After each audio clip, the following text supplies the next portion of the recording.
De acuerdo con el INEGI, la infertilidad afecta a cerca de 1.5 millones de parejas en México. Datos de la Asociación Mexicana de Medicina de la Reproducción nos dicen que solo 3 de cada 10 casos de infertilidad en nuestro país reciben atención. Esto se debe a que 95% de los servicios de infertilidad se realizan en clínicas privadas y las parejas con bajos recursos no tienen acceso a ellos. Jurídicamente en nuestro país existen lagunas en la regulación de las técnicas de reproducción asistida. Por ejemplo, en cuanto a la donación de óvulos y espermatozoides, o bien el caso de la maternidad subrogada, la cual solo está permitida en el estado de Tabasco desde hace 18 años. No obstante, esto no lo exenta de malas prácticas. En marzo de este año, senadoras de la Comisión de Salud alertaron que la subrogación de úteros se ha convertido en un negocio donde hay mujeres que alquilan su matriz a cambio de dinero. ¿Cuál es el panorama real de la reproducción asistida en nuestro país? ¿Qué dice la ley al respecto? ¿Qué tratamientos están permitidos y en qué estados? ¿Qué es lo que tenemos que saber en cuanto al marco legal de la reproducción asistida? Oigan, qué interesante el tema de hoy y es más común de lo que se podrían imaginar. Hay quienes de veras lo han intentado, pues en las instituciones públicas, en las privadas. Hay quien ha hasta hipotecado la casa, la ha perdido intentándolo. Ahora, al parecer, la ciencia ha evolucionado mucho y bueno, no se le va a uno la vida ni todos los ahorros en el intento. Ya es la cosa más fácil, pero hasta hace unos años era algo de cuidado. Además, ¿se ha puesto usted a pensar esto? ¿Le encargaría a alguien que gestara a su bebé? ¿Le pediría a alguien un óvulo? Así de, ¿cómo está? Oye, ¿me regalas un óvulo? ¿Usted qué haría? ¿Lo piensa? Tenemos derecho a ser madres todas nosotras. ¿A qué costo? Hoy vamos a debatir eso, pero queremos escuchar su opinión o su propia experiencia, porque seguramente nos están viendo muchas personas que han estado en la situación. ¿Qué hizo? ¿Valió la pena? ¿Es muy gratificante? ¿No lo fue? Váyanos llamando, entre a las redes sociales y vamos a ver a nuestros especialistas. Tenemos a Ingrid Tapia, abogada constitucional y civil, consultora de Early Institute. Gracias, Ingrid. Era al contrario, muy contenta y agradecida de estar aquí en Diálogos en Confianza. ¿Tú cuántos hijos tienes, Ingrid? 3. Me embaracé 8 veces y solo viven 3 de mis hijos. Ok. O sea, vamos a hablar todos aquí. Digo, yo vengo como abogado, pero ahí les platico el chisme, ¿no? Para que no digan que no comprendo el asunto. A lo mejor es abogada del diablo hoy, mi querida Ingrid, pero queremos escuchar todas las posturas. Gerardo Barroso, biólogo de la reproducción humana y director científico del Instituto Nacer en Reproducción, también pertenece a la Academia Nacional de Medicina y algo muy importante en este debate, al Colegio de Bioética. Además es una eminencia en el tema, vamos a agregarlo aquí de paso. Muchas gracias por estar aquí, doctor. Está Silvio Cuneo Pareto, debería de pronunciarlo Cuneo, ¿verdad? En este caso, Silvio, otra eminencia, ginecólogo, biólogo de la reproducción humana y director de Concibe Reproducción. Gracias. Está Antonio Padilla Tapia. No, hombre, bueno, hoy sí vamos a hacer muchos tapias. Abogado de Concibe Reproducción, ¿qué andaría haciendo nuestro papá en alguna clínica, verdad? Exactamente. Gracias, licenciado. Gracias por la invitación. ¿A quién tenemos por allá? Y bienvenido, mi querido Oscar. Muchas gracias y muy buenos días, mi querida Fer. Pues miren, yo les presento con mucho gusto a Gabriela Emma García Soto. Ella es maestra en psicología, especialista en terapia de pareja y familia, con subespecialidad en psicología reproductiva y presidenta de Pronto Nacerán Nuestros Hijos, Pronani ACE. ¿Cómo estás? Que además ese tema va a ser hoy también vital. Por supuesto. La parte emocional, ya nos hablarán de la física y demás, pero ¿qué tal lo emocional? Exacto. Oye, y déjame compartirles también para que obviamente pues tengan cómo hacernos las preguntas o comentarios. El número telefónico es el 5166-4000. Para ver el programa en internet totalmente en vivo, la dirección es www.canal11live.tv/internacional/. Y saludamos también con mucho gusto a las personas que nos pueden ver a través de la señal internacional de Canal 11 y claro que al público que nos acompaña aquí en el estudio de Canal 11, ¿no? Y ya estamos listos para recibir todas sus dudas. ¿Me indican si podemos ver algo de la producción? ¿Todavía no? Ok, pero entonces mejor nos arrancamos de una vez con las preguntas, ¿no? ¿Cuál es el panorama legal de la reproducción asistida en nuestro país? Para que nos vayamos entendiendo, yo creo que esta le toca a nuestro abogado Antonio Padilla. ¿Qué se puede, qué no se puede, en dónde? Platíquenos, porque además hay muchos métodos, Claro. ¿verdad? Y aristas del asunto. Claro. Cuéntenos. Bueno, yo creo que empezaríamos hablando como un derecho constitucional. El artículo 4 constitucional nos habla de un derecho a la procreación, un derecho a fundar una familia. Esa sería la base constitucional para poder hacer este tipo de procedimientos. Esta garantía individual la tenemos o la podemos ver en el Código Civil de Tabasco, que es el único estado que regula este tipo de situaciones. O sea, a ver, espéreme. A ver, no es cierto ninguna de las dos. Ah, ¿no? No. Ah, caray. A ver, bueno, ahorita le entramos Sí. a Tabasco. A ver, Ingrid, ¿por qué? Cuéntame. A ver, el derecho a la salud sexual y reproductiva, ¿no? No es equiparable al derecho a ser padre o madre a cualquier costo y utilizando una tercera persona. Pero no es hay de base interpretación, Sí, ¿no? pero no hay base constitucional de eso. Es como el derecho, o sea, ¿tienes derecho a recibir un riñón? Sí. ¿Tienes derecho a ir a comprar un riñón? No, perdóname, tal cosa no existe. Tal cosa no Pero existe. está aclarado como tal. No, mira, No, sí yo- está aclarado sobre todo por los precedentes internacionales. En el caso de México, hay 2 estados que tienen la permisión, que son Sinaloa y Tabasco, no solo Pero a Tabasco. ver, Ingrid, me voy a explicar. Aquí Sí. escuchen lo que les quiero yo preguntar, yo de a pie, que no sé del tema, y como nuestros amigos. O sea, es que es el problema con los vacíos legales, por eso Así es. decía aquí el licenciado. Hay quien ya lo reguló, pero hay quien lo deja a la interpretación. En algún lugar dice que yo no puedo o debo comprar un óvulo, comprar un riñón. Está aclarado en algún lado que no debo. Sí, porque son órganos. ¿En dónde está incluido? ¿En qué En la ley? ley de salud, y hay una regulación específica para la donación de órganos, y hay un consejo especial que lo regula, etcétera, ¿no? Pero además de eso, ¿no? Además de me dices, oye, está expresamente prohibido en el puerto. Como vender la sangre, que antes sacaban un varo de ¿no? eso, ¿verdad? Oye, me dice, ¿está mal donar un riñón? No, hombre, está buenísimo. Y ojalá y todas las personas que nos están viendo se alisten en la lista de donadores y donen órganos. Lo que está pésimo es irle a comprar al hijo de tu empleada doméstica el riñón o a tu empleada doméstica el riñón, aprovechando el estado de miseria en el que se encuentra para tú salvarte la vida. Ahora, eso es lo que está jodido. regresamos a esto del marco legal. Tabasco ya se metió a regularlo. Mira, Ellos tienen una permisión específica, así, No, tienen expresa. una laguna legal. Propiamente no se habla de no se regula pues la parte de la maternidad subrogada. Sin embargo, en el tema de la filiación sí se contempla la figura de la maternidad subrogada y la gestación sustituta. Efectivamente, como lo dice la licenciada Ingrid, si hablamos de una transacción económica para efecto de un contrato de maternidad subrogada, pues efectivamente estamos violando la ley, porque no se puede hacer, lo regula la Ley General de Salud. Sin embargo, si se hacen los procedimientos de manera altruista, con fines nobles y utilitarios, sí se puede hacer. Pero mire, haga de cuenta, yo sí soy la hermana, la prima. Bueno, esto de la maternidad subrogada en otros países se ha visto, la hija es modelo y la que va a gestar al hijo es la propia madre. Hemos visto casos claro. ya los que quieran, pero de agrapa. Mira, O sea, de a para gratis. empezar, yo no creo que sea un Híjoles. tema de salud, Fer. Porque No. la maternidad, lo que le llaman, yo le llamo explotación de Sí. mujeres con fines reproductivos. Aquí Pero le si llaman la con el señora eufemismo necesita el dinero, ¿no se vale? maternidad subrogada. La verdad, si me dices, oye, esto es un tema de salud, no, mira, lo que es un tema de salud es la infertilidad. ¿No? Es la infertilidad. La cual tampoco está legislada. Pero la maternidad es que no está legislada y ese es un problema. Pero es otro problema. La Pero me maternidad refiero- subrogada no es un A ver, mecanismo espérame terapéutico, tantito. Fer, es Los voy a dejar sustitutivo. con una pregunta para que todos en su casa se lo pregunten. Y si yo quiero explotar esta parte de mi cuerpo, yo consciente, y sí quiero obtener un dinero, no estoy Pasa como con la desprendiéndome de un prostitución. órgano. El tema que tú me No. planteas es de feminismo, de autonomía. ¿no? Sí. De que es mi cuerpo y las Y yo mujeres quiero tenemos rentarlo. derecho de disponer de Es él más, y no cosas buenas, cobrar un dinero. Exacto, para prostituta, para lo que sea, es mi cuerpo, yo con mi cuerpo lo que se me dé mi gana. Sí. Y cualquier legislación que vaya en contra de lo que yo haga con mi cuerpo porque se me dé mi gana, es una legislación que me ofende como mujer. Es el rollo este de la autonomía, ¿no? Que eventualmente... Pero vamos a dejar que lo piense el público. Aguántame. ¿Podemos ver? Sí, vamos a ver aquí un ejemplo de alguien empoderado que dijo, yo quiero. Adelante.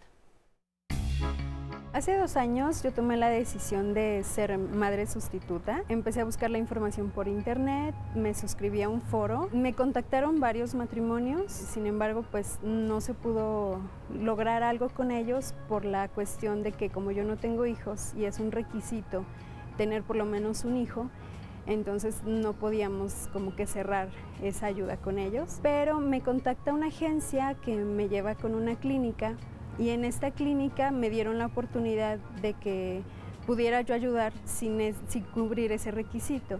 Ya después que se hacen todas las evaluaciones y se dice o se determina que la persona es apta para entrar a este programa, ellos hacen como un acuerdo, un contrato. Todo es por la vía legal. En ese contrato pues se estipula que a partir de la firma del contrato nosotras estamos de acuerdo en que los bebés pues no son de nosotras, ¿no? Que de nosotras no tienen material genético, que nosotros no ponemos ninguna parte económica, todo lo pagan los papás, que tenemos que cubrir todas las revisiones médicas, que a partir de los 7 meses se tiene que viajar a Tabasco, que ya estando en Tabasco pues también se tienen que cubrir las revisiones médicas. Cuando nacen los bebés se entregan directamente a los papás y ya nosotras seguimos todavía con nuestro tratamiento, digamos, psicológico para como que cerrar ese ciclo, ¿no? Ya sea parto natural o cesárea, una vez que concluye que nos dan de alta, pues, es ahí cuando ya decimos, ok, terminó todo esto en cuestión médica. En cuestión legal, pues ya hasta que salen los papeles de los niños bien, hasta que ellos se van a su país, digamos que ya concluimos con esta labor. A nosotros se nos da un apoyo económico que sobre todo va enfocado a la cuestión de lo que son gastos de alimentación, ropa, calzado, pasajes también, y cada mes a partir de que se da un positivo, a partir de ahí se nos empieza a dar como que esta ayuda económica, ¿no? Se paga, digamos, como que una parte del acuerdo que se hace con la clínica y ya al final, el día del parto, se hace como el depósito o transferencia del resto de este apoyo. Guau. A ver, aquí vamos ¿no? sacarle así las hebras a esta situación. A la chica primero trató de entrar a un grupo, pero en este grupo le pedían de antemano un hijo. No se me hace ilógico. ¿Cómo lo ves, Gerardo? Para tener antes un hijo para después subrogar el vientre. Esto es como para que después, ¿qué tal que ya no puede tener y no se va a echar para atrás? ¿Cómo lo ves tú? Mira, yo creo que, retomando la pregunta inicial que habías hecho, porque empecemos a disgregarnos un poquito en el tema de la maternidad subrogada, que está bien, está interesante, pero al final se ha vuelto un tema mediático. O sea, la maternidad subrogada involucra únicamente no más del 5% de los casos de no lograr embarazo. ¿Cuántas personas vienen siendo si lo vemos fríamente? O sea, ponderadamente el problema no es la maternidad subrogada como tal. El problema es que no tenemos un vacío legislativo en materia de infertilidad.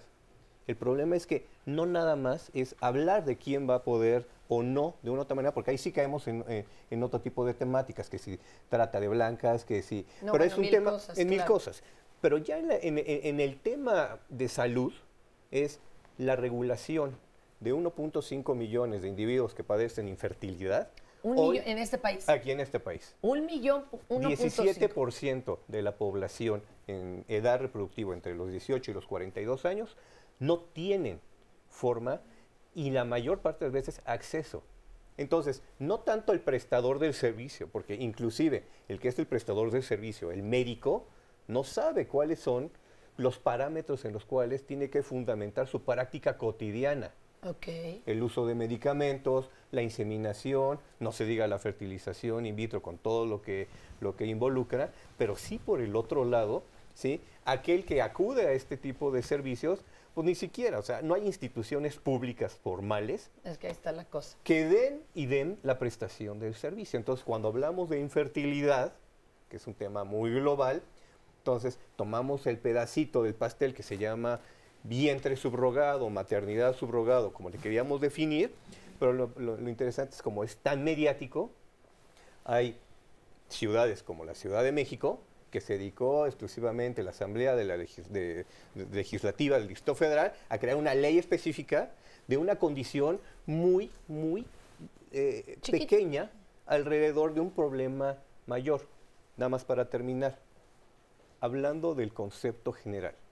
El Consejo de Beijing 2010 y Cairo 2005, hablando de los derechos reproductivos y derechos humanos en el ser humano, promulga que se debe de dar prestación de los servicios de salud para resolver los problemas de infertilidad.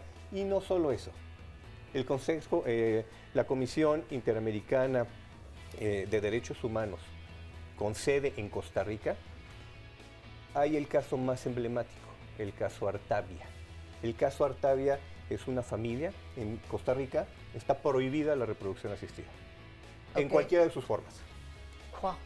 Artavia pelea contra el gobierno de Costa Rica y, curiosamente, la Comisión de Derechos Humanos, Internacional de Derechos Humanos, tiene sede en Costa Rica.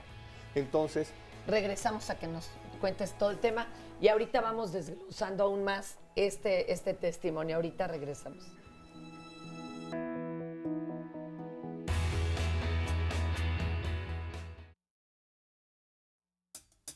Cuando me casé a los 29 años, me esperé como 2 años para querer embarazarme. Tenía 32 años cuando pues no lograba embarazarme y acudí con el especialista en biología de la reproducción en la RAS. Estuve aproximadamente 5 años en tratamiento.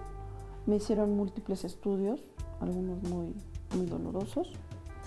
Y pues no se lograba. Le hicieron estudios a mi esposo finalmente, los de rutina. Y pues me dijeron que todo estaba normal en él. Y me dieron de alta sin causa aparente, así decía mi alta. Lo vi, el anuncio en el metro, y me llama la atención. Me jala, digo, que si deseas tener hijos y eres de escasos recursos. En la primera consulta, las doctoras que me atienden pues me dicen que todo está bien, que mi matriz está bien, que no hay ningún problema. Entonces la opción que me dan es de una transferencia de embriones. Cuando yo me embarazo, tengo 49 años, entonces por la edad ya no es posible que sea de un ovario, ya no es sano. Entonces tenía que ser de una donante joven y yo acepté esa propuesta y me sometí al tratamiento. Fue un mes aproximadamente que yo estuve tomando medicamento y me hacen la transferencia de embriones. Finalmente, cuando oigo el latido de Sofi, de su corazón, pues es una emoción que te desborda, que no sé, fue algo muy hermoso, ¿no?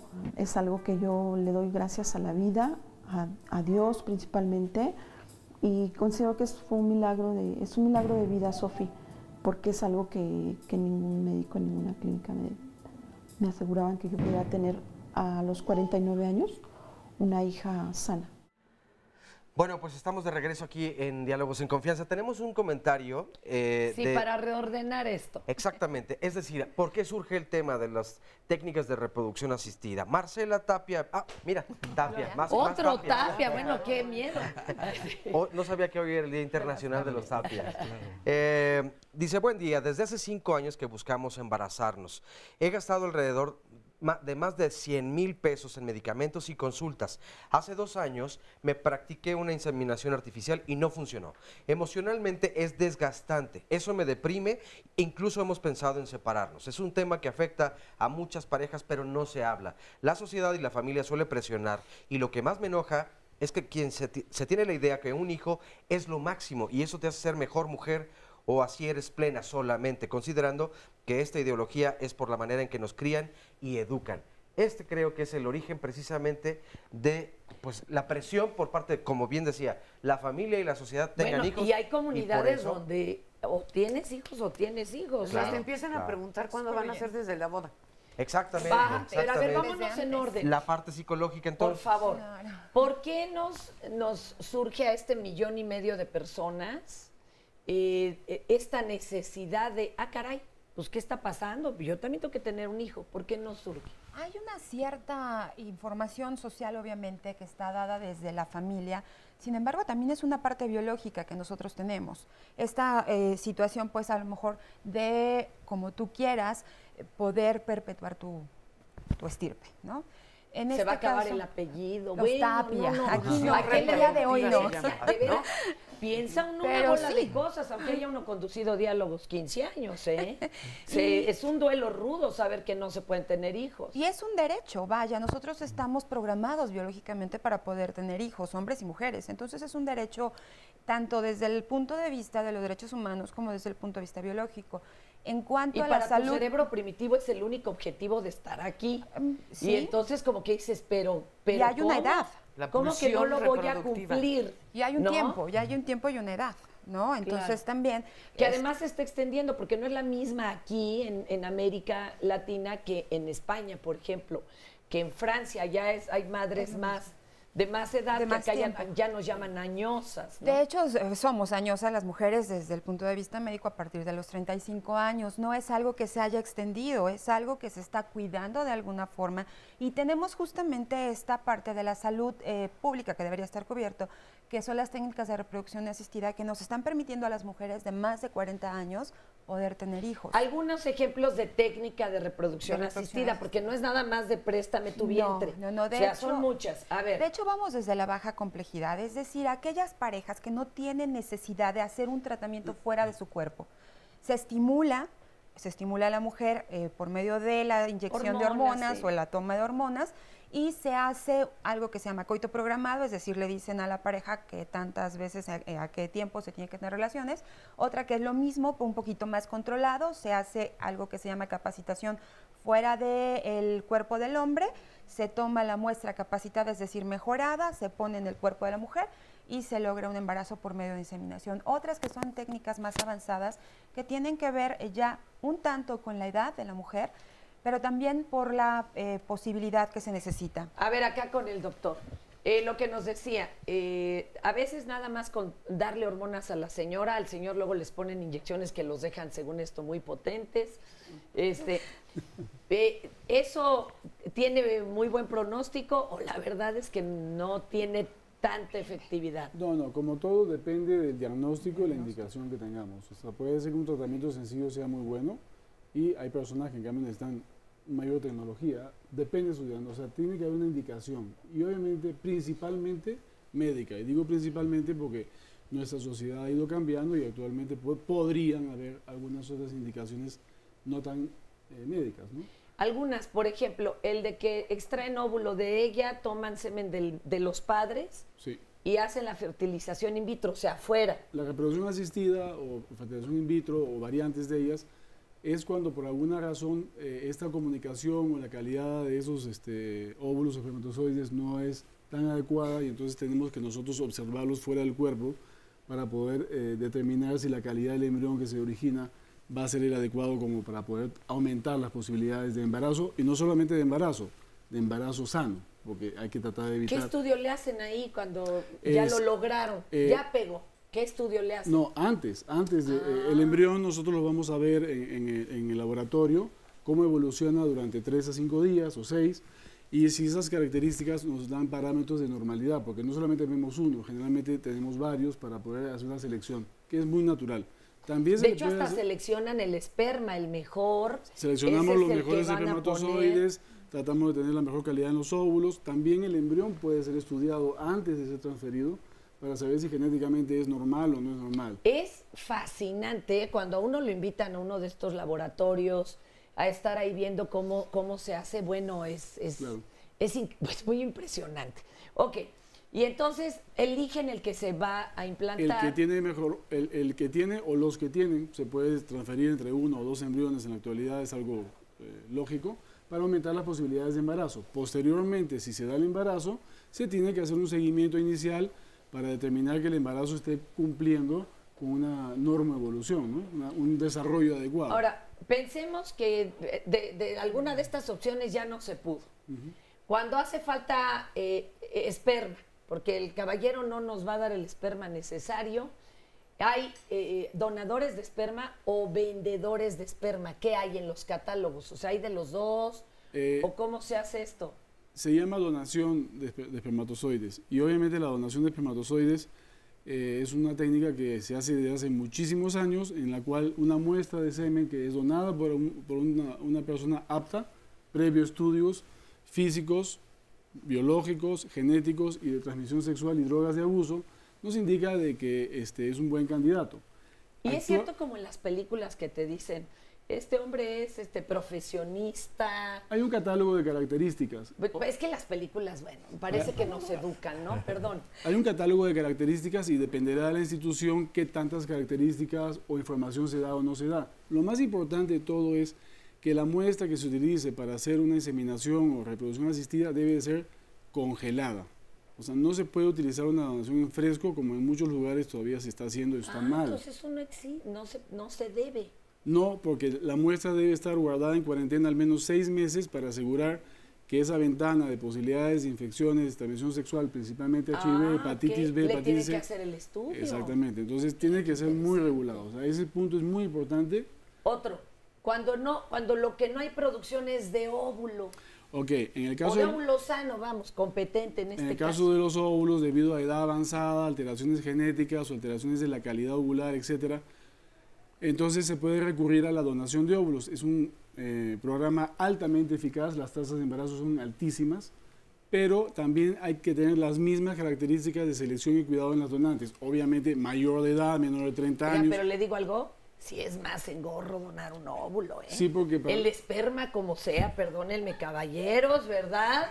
Pero el óvulo sí, le tienen que inyectar hormonas y todo, la dama sí, está como más complicado. Por supuesto, hay que hacer exactamente lo mismo que haríamos con la paciente, pero en la donante.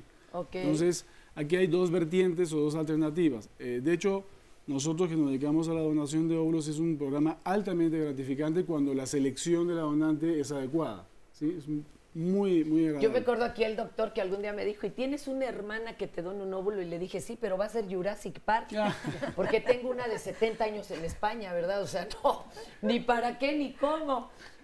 Ya después el asunto fue algo milagroso, ya les contaremos, pero sí es muy complicado cuando uno está con el ansia viéndole cara de óvulo con patas a todas sus amigas. Y cuando te dicen que sea de menos de 30 y que no se metan nada, dices, no, ya no se pudo. Pero a ver, aquí viene la cosa. A mí, vamos a servir de testimonio, en algún otro lado, el doctor no, me llegaron a ofrecer un catálogo de óvulos y los costos. O sea, sí me los llegaban a vender. ¿Esto no está fuera de la ley? Sí, aquí en México sí. Claro que sí. Realmente no se venden, no se vende dije el nombre de la doctora los porque óvulos. ya me lo viera yo. No se vende el semen, no se vende los óvulos. Okay. Generar esto tiene un costo porque hay que ponerle medicamentos a las pacientes, hay que estimular a las pacientes, hay que tomar. Pero la mamá de una compañerita de mi hija en la escuela se dedica a vender óvulos. Por supuesto. De eso paga la colegiatura. Seguramente habrá personas que y no lo hace de mala gana no, la y hay señora. niñas de Harvard que venden en su óvulo en $25,000. Okay. Porque son guapas. Claro, en algunos lugares, en algunos países está tendría legislado. que pagar por... Yo también. En nuestro medio no es así. En nuestro medio realmente las donantes no pueden vivir, no es un modo vivendi realmente porque no pueden donar todos los días. O sea, el proceso de donación de óvulos es una situación que se puede hacer cada 2 o 3 meses o 4, dependiendo de las políticas de cada centro. Entonces no es una cosa que se puede hacer de manera habitual, ¿sí? Sí pueden donar más de una vez y eso también es normal, pero realmente reciben probablemente una compensación por las molestias, porque obviamente si no nadie haría esta... Eso es lo que yo les iba a decir. Eso es algo sinceramente lógico. De gratis, solo que sea tu hermana o no sé, es muy difícil. Pero realmente lo que es más costoso es todo el procedimiento que se hay que llevar a cabo, la fertilización. Que lo absorbe la pareja que quiere tener bebé. Oigan, y otro asunto, y nos vamos más lejos. La señora de 50 años en donde ya lo que necesitaba no era solo el óvulo, solo el esperma, ya necesitaba ambos y que además ya estuviera fertilizado in vitro. ¡Wow! Eso debe de ser carísimo. ¿O quién se lo cede? ¿Una pareja que ya lo logró y que dejó varios bien fertilizados? ¿O cómo se hace eso? Puede ser que hay personas que ya lograron el embarazo y tuvieron embriones excedentes y ya no desean utilizarlo. Exacto, y están eso congelados. no es tan común. No es tan común que las parejas quieran donar sus embriones. Se pueden generar embriones específicamente para ese fin de óvulos donados y espermatozoides donados. Es un programa altamente eficaz en términos de calidad y posibilidad de embarazo. Ya vieron el resultado. Incluso ahí la edad de la paciente ya no es una limitante si físicamente es apta para, por ejemplo, llevar un embarazo, ¿no? Depende de las políticas de cada centro y de lo que se pueda permitir o no en determinados lugares, ¿no?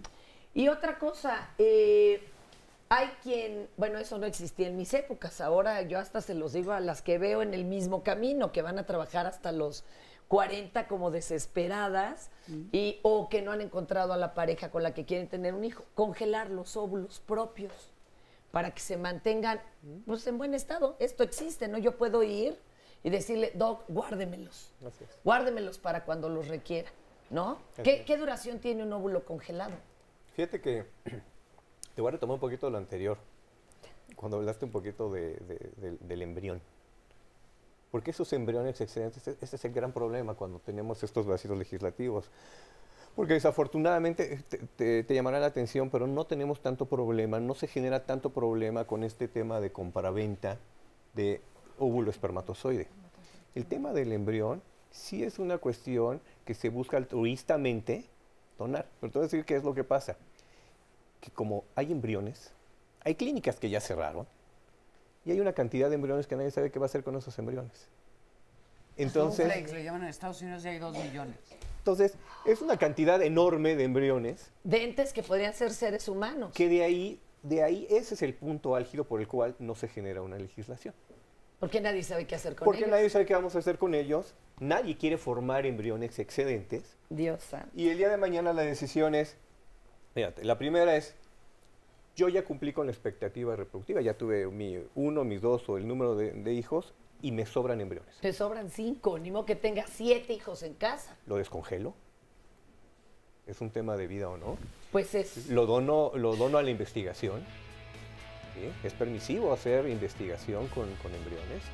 ¿Sí? O el tema de los grupos de derecha, que es lo que a donde dicen, bueno, que se haga la donación altruista. Claro, a los que no pueden. Sí, en carácter de persona, el embrión en esas condiciones. Entonces, ahí es donde se genera el problema por el cual hoy no tenemos una legislación. El tema que nos viene a resolver del otro lado, la vitrificación de los óvulos. Espéreme tantito aquí. Nos quedamos también con la otra ley. Y ahorita quiero saber cuál es el protocolo legal para este tipo de donaciones, ante quién voy, a dónde firmo, si yo dono mis óvulos o mis embriones. O sea, ¿esto cómo se hace? ¿Es como firmar la factura del auto o qué? Ahorita nos tienen que explicar esto y regresamos con esto, ay, que es tan polémico.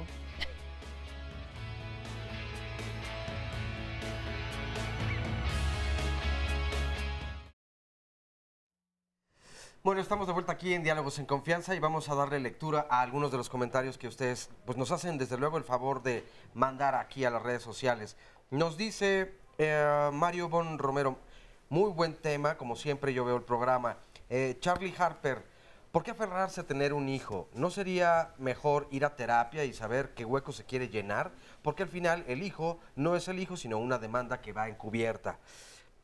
Ana Laura Medina Baena, a mí me dijo mi ginecólogo que solo podría embarazarme in vitro, pero la verdad es que es muy caro y no lo he intentado por la economía. Yo tengo 2 conductos tapados y mi ginecólogo me mandó a hacer un estudio para destapar, pero no logro destapar el izquierdo, solo la tercera parte y el derecho no logra verse. Nada que puedo hacer, ya estoy desesperado. A ver, aquí, ¿hay alguna institución pública que de forma gratuita le haga el tratamiento? Porque, pues sí, pensemos en el costo promedio para una fertilización in vitro, pues no todos lo pueden pagar. ¿Hay alguna? Y, bueno, no, justamente por ahí surge Pronani hace que, bueno, pues es la institución que yo presido, que llega a la gente con esta inquietud, con esta necesidad.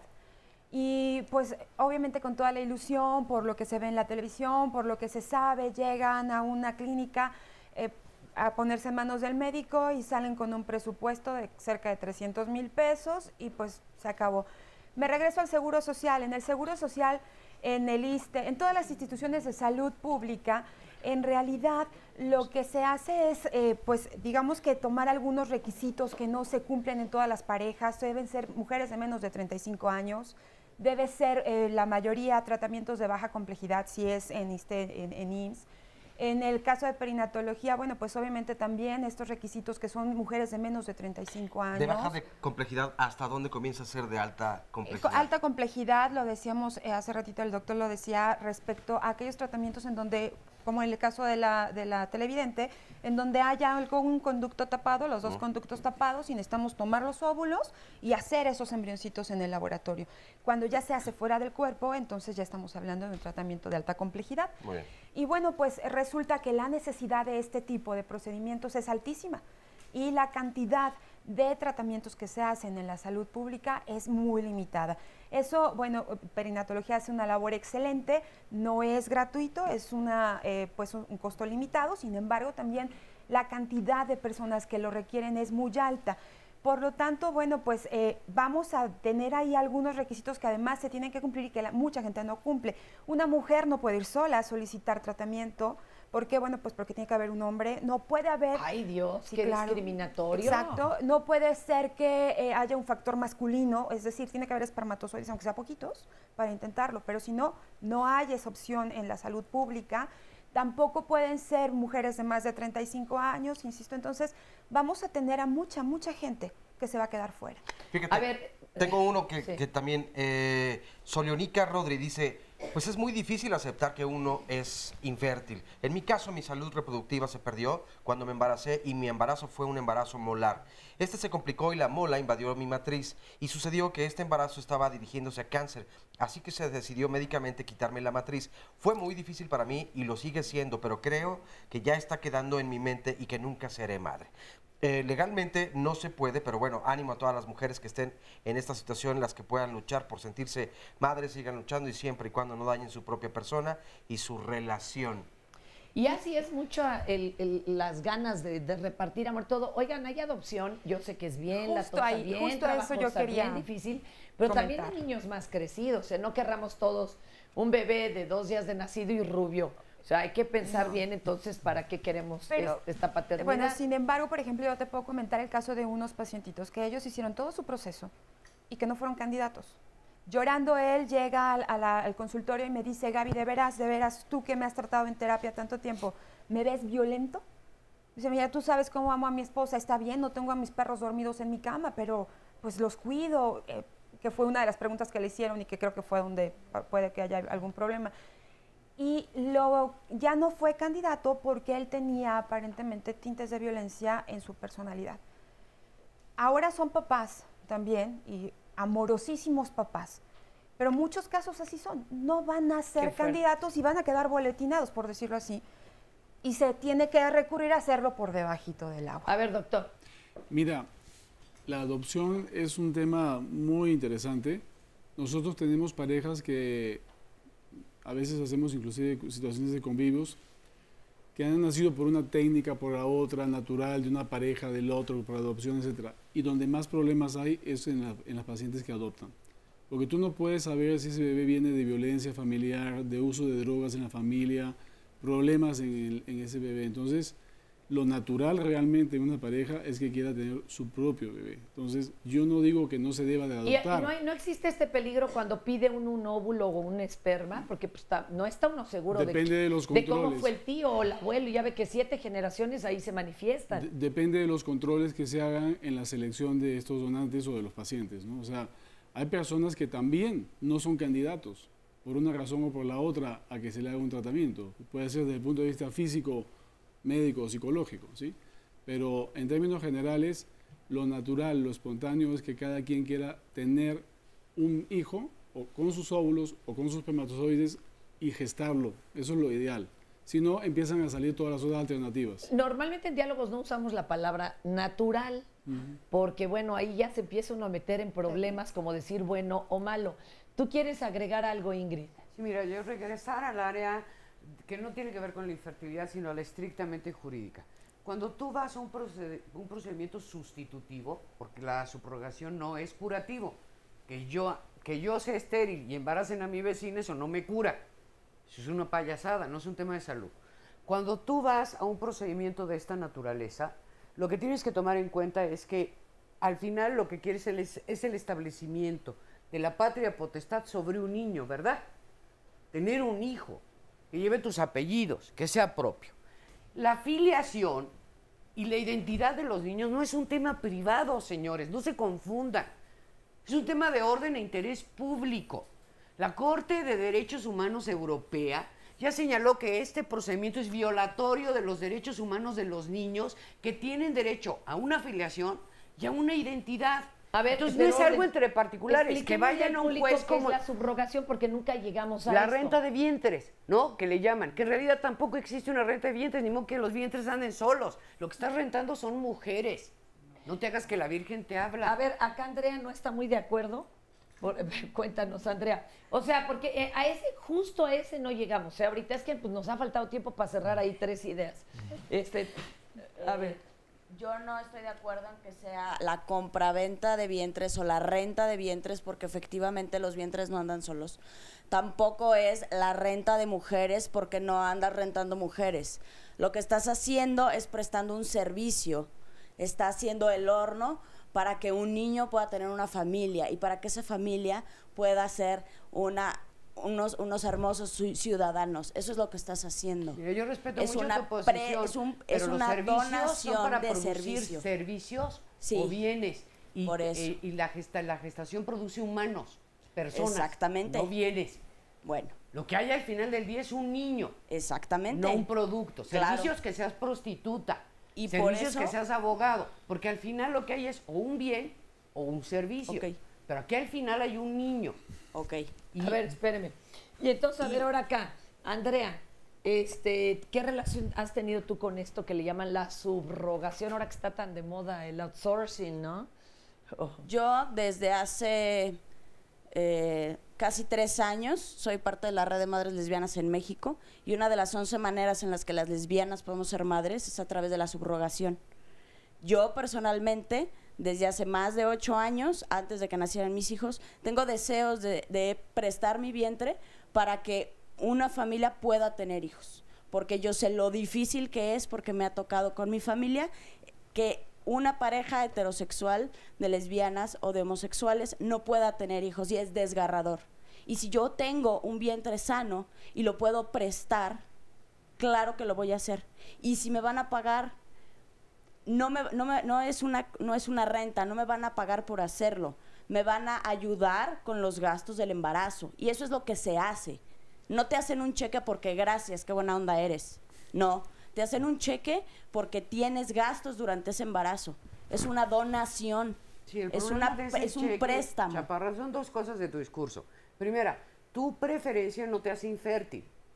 Tú no tienes un problema de salud. Ser homosexual o ser lesbiana no es un tema de tener un problema de salud, primera. Necesariamente. Entonces hay que separar el anhelo muy legítimo de querer ser padre o madre que puede tener cualquier persona con independencia de su preferencia, de un tema de infertilidad de salud. Esa es la primera.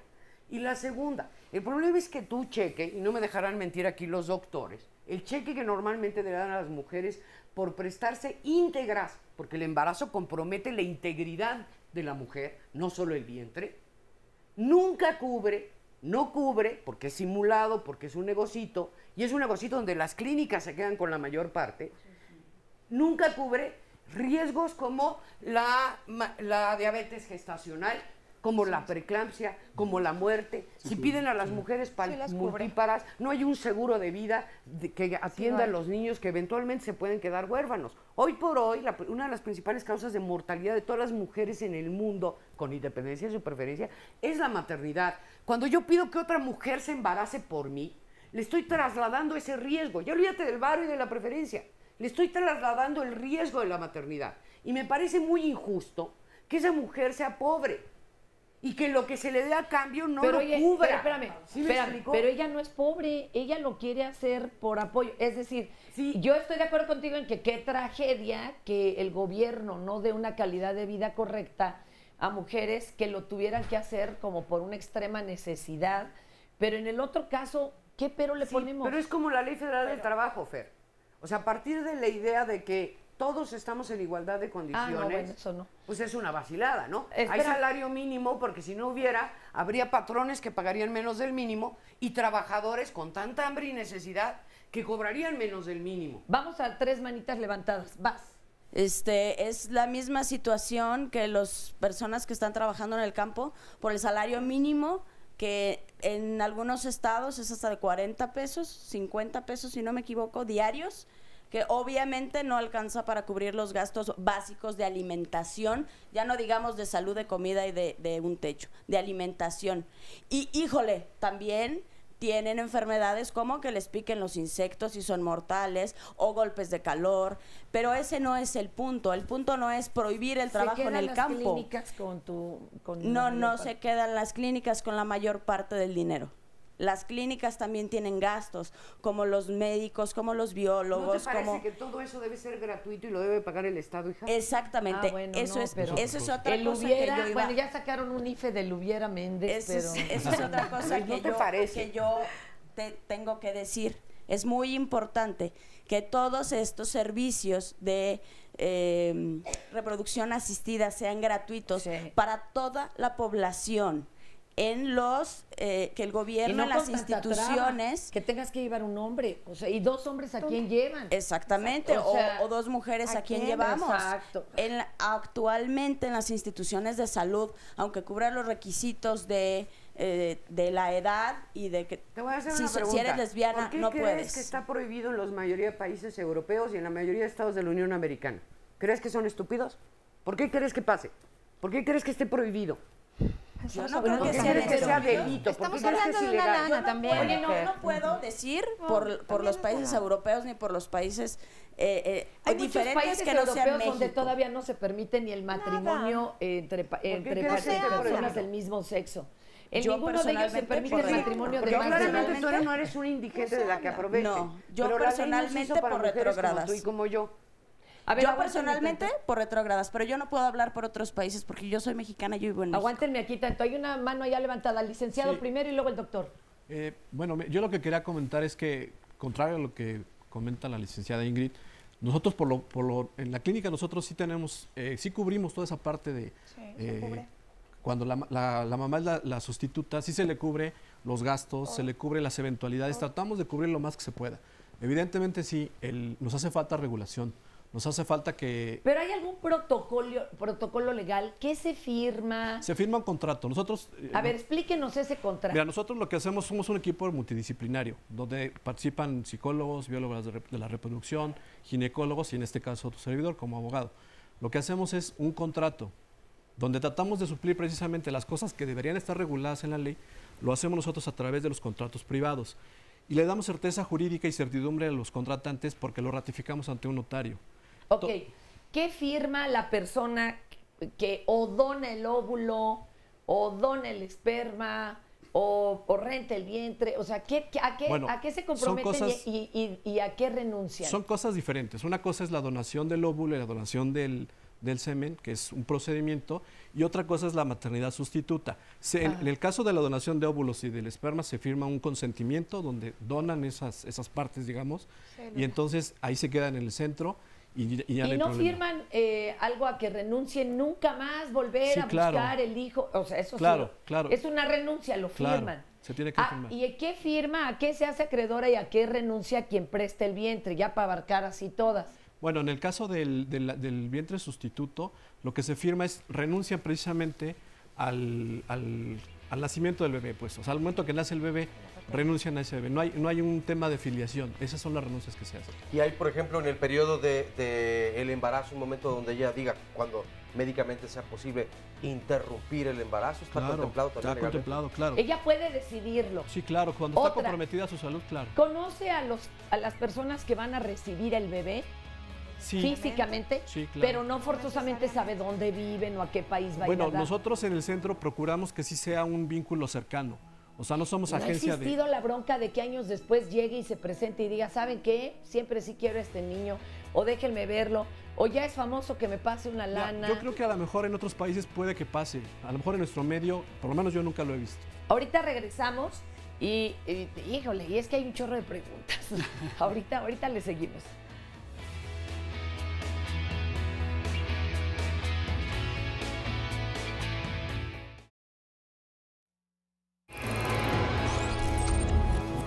La próxima semana, Diálogos en Confianza tiene para ti. El lunes, el doctor José Bandera nos hablará de una de las partes del cuerpo más delicadas, las manos. ¿Has pensado qué pasaría si por alguna lesión tus manos ya no pudieran realizar la actividad que te gusta o el trabajo que realizas? El martes, Cristina Jauregui y los especialistas nos informarán acerca del trastorno límite de la personalidad, cómo identificarlo, cuáles son sus manifestaciones, qué especialista lo atiende, cuál es el papel de la familia. Infórmate. El miércoles, Marisa Escribano nos dirá cómo mejorar la calidad de vida a través de las terapias psicocorporal y cráneo-sacral. Pensamiento, emociones y cuerpo son un todo. Descubre por qué. Fernanda Tapia te espera el jueves para hablar de los jóvenes y del trabajo que muchos de ellos hacen para mejorar su entorno y, por consiguiente, la manera en que contribuyen a mejorar este país. El viernes, Carmen Muñoz y los especialistas analizarán cómo en la relación de pareja siempre hay un tercero en discordia: el dinero. En el amor también hay inversiones, pérdidas y ganancias. Entérate. Tu asistencia en nuestro foro es vital porque eres parte fundamental del programa. Si quieres asistir a alguno de los programas, solo marca al 5341-4435 o envíanos un mensaje a nuestras redes sociales y te reservamos un lugar en el estudio. Recuerda que Diálogos en Confianza se preocupa por tu bienestar. El artículo 4 constitucional nos habla de un derecho a la procreación, un derecho a fundar una familia. Esa sería la base constitucional para poder hacer este tipo de procedimientos. El derecho a la salud sexual y reproductiva, no es equiparable al derecho a ser padre o madre a cualquier costo y utilizando una tercera persona. Si hablamos de una transacción económica para efecto de un contrato de maternidad subrogada, pues efectivamente estamos violando la ley. Si se hacen los procedimientos de manera altruista, con fines nobles y utilitarios, sí se puede hacer. Y cualquier legislación que vaya en contra de lo que yo haga con mi cuerpo porque se me dé mi gana, es una legislación que me ofende como mujer. Maternidad subrogada, que está bien, está interesante, pero al final se ha vuelto un tema mediático. La maternidad subrogada involucra únicamente no más del 5% de los casos de no lograr embarazo. El problema no es la maternidad subrogada como tal, el problema es que no tenemos un vacío legislativo en materia de infertilidad. No hay instituciones públicas formales Es que ahí está la cosa. que den la prestación del servicio. Entonces, pero realmente reciben probablemente una compensación por las molestias, porque obviamente si no nadie haría esta... Eso es lo que yo les iba a decir. Eso es algo Sinceramente, lógico. Que la muestra que se utilice para hacer una inseminación o reproducción asistida debe ser congelada. el tema del embrión sí es una cuestión que se busca altruistamente donar. Hay embriones, hay clínicas que ya cerraron y hay una cantidad de embriones que nadie sabe qué va a hacer con esos embriones. Sí, ya estamos aquí aconsejándonos, perdón. A ver, se quedó con la mano levantada. A ver, ¿quién estaba hablando? Perdón, porque hasta lo interrumpí. Primero el abogado y ahorita vamos con el doctor. Adelante. Bueno, nada más para concluir, estábamos hablando de que los nosotros... protocolos legales, protocolo, ¿no? se firma un contrato privado en donde se trata de prever todas las situaciones que puede implicar un procedimiento de esta naturaleza, donde evidentemente se salvaguardan los derechos de los contratantes y de la sustituta, que es muy importante. Imagínense que llega a la clínica un caso que requiere maternidad subrogada o la renta del vientre, es decir, lo que no pueden utilizar la pareja interesada es el vientre, ¿no? Pensemos en Ricky Martin, por decir algo, que tuvo a sus gemelos. Que la persona que va a prestar su vientre o cobrarlo o demás, ¿tiene que irse a estar todo el embarazo en Tabasco, por ejemplo, en el caso de México? ¿O solo el parto allá o cómo? No, nosotros lo que hacemos es que hacemos una renuncia y nos sometemos a la legislación de Tabasco. Eso es lo que hacemos y está perfectamente regulado. Aunque vivan en el DF. Aunque vivan en el DF. Ok, Hay- la señora va a poder interrumpir el embarazo en cualquier momento, Claro. pero nunca va a poder reclamar el bebé, que a la mera hora diga, ay, qué bonito me salió, me lo quedo. No. Lo que pasa es que hay que distinguir, hay dos tipos de maternidad subrogada, que es cuando la mujer, la gestante, aporta material genético y cuando no lo aporta, cuando únicamente presta el vientre. Evidentemente son dos situaciones distintas. Pero súper distinta. Lo ideal es, o lo que nosotros recomendamos es que solo preste el vientre para que no haya temas de filiación precisamente. Entonces, Ok. A ver, doctor. Primero, que todo lo que se vaya a hacer, no solo en maternidad subrogada, sino que reproducción asistida, debe quedar claro, pros y contras. Nosotros ponemos inclusive el derecho al aborto, el derecho a la interrupción del embarazo, qué va a pasar si hay un síndrome de Down, una malformación, todas esas situaciones las tiene que asumir la pareja contratante, porque la persona que está gestando está colaborando y no tiene por qué asumir todas esas situaciones, claro. ni que sea abandonada, ni que sea dejada, etc. Entonces eso debe quedar muy claro. Nosotros en México somos un país diferente. Yo hace 28 años que vivo en México, yo considero que vivo en un paraíso, ¿sí? Y entonces tengo que trabajar para devolverle a México lo que me ha dado. En Europa no se permite, no porque sean muy inteligentes ni porque sean buenas gentes, es que el sistema es social y si lo aprueban lo van a tener que pagar. Esa es una de las grandes razones. Parcialmente estoy de acuerdo de que el Estado debería patrocinar estos tratamientos. No que los haga, porque también sabemos que los resultados disminuyen a medida que aumenta tu volumen. Es decir, en un ambiente privado donde se trabaja de manera personalizada, vamos a tener siempre mejores resultados que en una clínica que tiene filas de colas esperando, en donde ya no sabes qué hacer con los pacientes. Sí, Entonces, hay que entender y decirle a la países- gente que tener un ranking en una clínica de estas, de que cada 10 parejas que van, 9 lo logran, va a estar muy difícil si en una clínica del gobierno atienden a 4,000 de un jalón. Pues tampoco. Bueno, esas cosas tampoco existen, no son reales. Y hay tablas que publica la Asociación Americana, Europea, Latinoamericana y Mexicana de Reproducción, donde tenemos resultados promedios reales, ¿no? Pero si hacen las cosas bien, las cosas deben de funcionar y no siempre tampoco, ¿no? Entonces, probablemente haya ejemplos claros como el de Argentina, en donde los movimientos de las pacientes se organizaron de una manera adecuada y lograron que el gobierno patrocine estos tratamientos en la clínica de elección del paciente. Ah, qué maravilla. Esto es un gran avance. ¿Y por qué no hacerlo en México? Por otro lado, si somos un país donde tenemos bastante personas pobres, ¿por qué no atraer que México haga muchos tratamientos? No solamente útero subrogado, que como decía bien Gerardo, es una pequeña parte de la población la que tiene acceso o necesidad. Pero reproducción asistida, ¿por qué se tienen que ir las pacientes a otros países como la India, Pakistán, Ucrania, etcétera, en donde en México tenemos un ambiente familiar y por nuestra formación religiosa va a ser todo más seguro y más agradable para tener una maternidad? Es lo que apuntaría.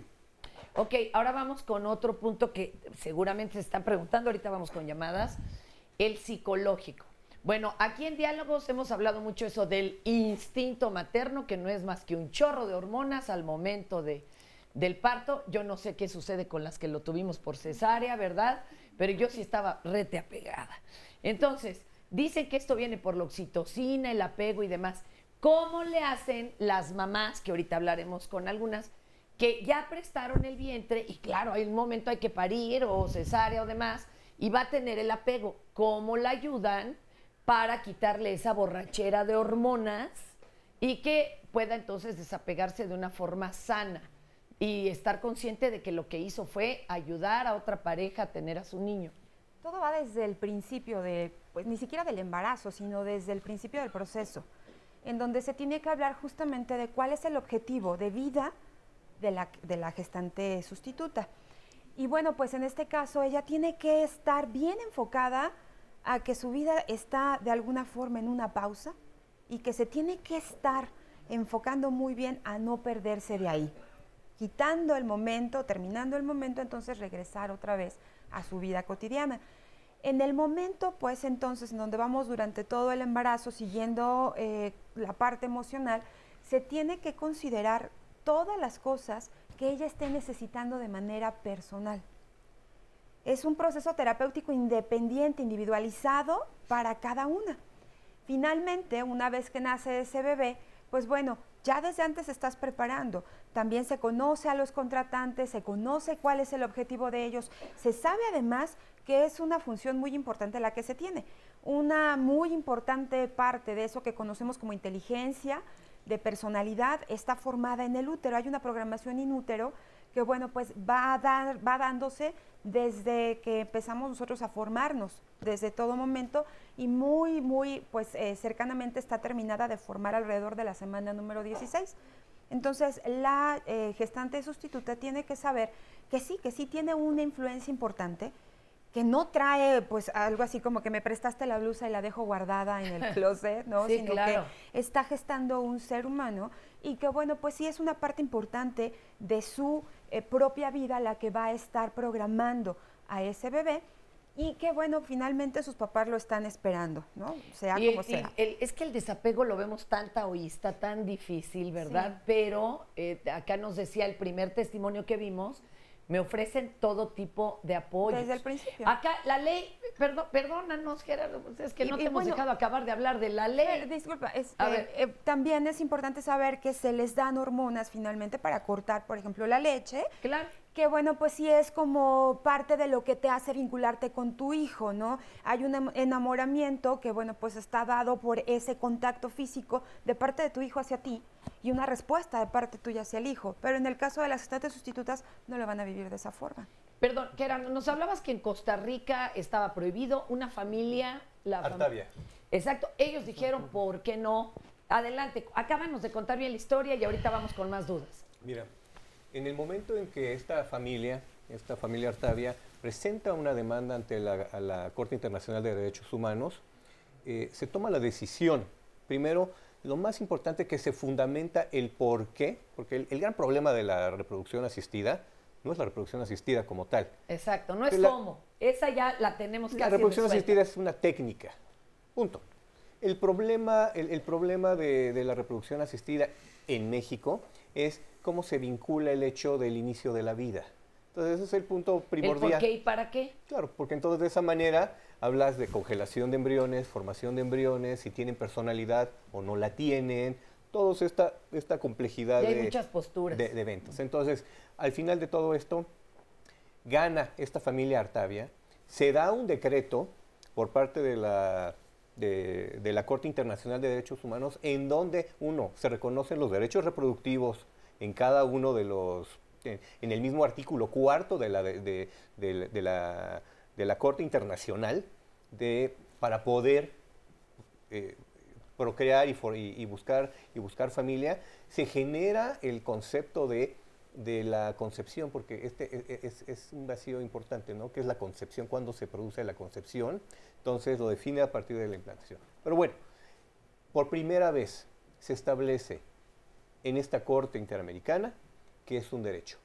¿Cuál es el gran problema que hay? Dos. Uno es, sí es verdad, como decía Silvio, específicamente la promoción de estos servicios en Europa están dados por el Estado. Entonces al Estado le cuesta. Entonces no es lo que le va a generar el costo para generar tratamientos de reproducción. Francia, por ejemplo. Francia tiene derecho hasta 6 intentos de reproducción asistida. Ok. Primer problema es, la demanda es grande, los resultados son bajos. Pero el problema se genera a partir de que en países como Alemania, donde no se permite tener embarazo múltiple, no es por el hecho de generar el embarazo, sino que el costo de la prematurez de un bebé, de una madre que tiene preeclampsia, diabetes gestacional, el nacimiento de un bebé en el 7º mes, le cuesta al Estado.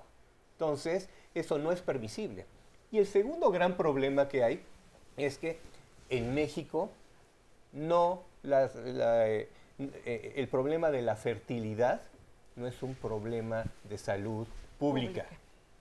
Es un problema que se genera y se hace mediáticamente, todo el mundo la quiere regular, pero no está concentrado en los programas nacionales de desarrollo como un tema prioritario. Tú vas al Instituto Nacional de Perinatología, ¿sí? Sacas una lista para decirte por qué no puedes entrar. Segundo, no se genera el impulso económico para generar la tecnología suficiente, entonces los resultados son bajitos.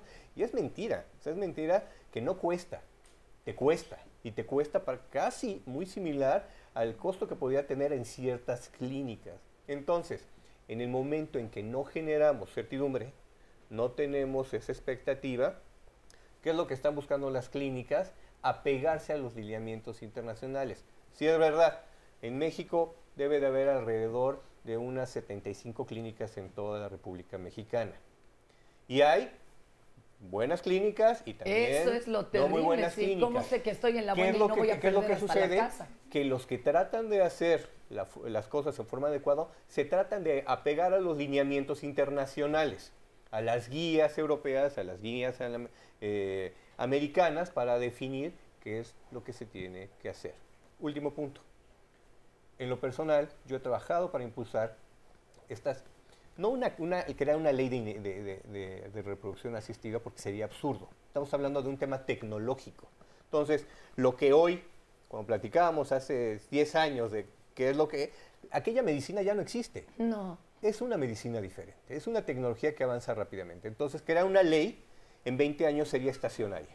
Segundo lugar, si nosotros estamos promulgando generar una modificación a la ley general que permita la creación de una norma oficial mexicana que estaría muy interesante. Genera un grupo de expertos, no necesariamente médicos, abogados, bioticidas, médicos, que generen los lineamientos para la realización de estos procedimientos, pero lo más importante, cada norma oficial mexicana se revisa cada 5 años. Entonces, va se tiene que avanzando con la actualizar. tecnología, qué interesante. Yo les quiero plantear aquí una paradoja, porque bien nos decía Ingrid, aquí lo pernicioso, lo maligno del asunto es que mujeres tengan que rentar su cuerpo de cualquier forma, ¿no? Pero por la pobreza extrema. No por gusto. O que convenzan a la empleada del hogar y le digan, Juanita, tú que eres como de la familia, ¿verdad? Y va de agrapa. Eso es lo terrible, pero ¿y se los vamos a prohibir por ser pobres? Entonces eso es discriminación. A ver cómo lo resolvemos.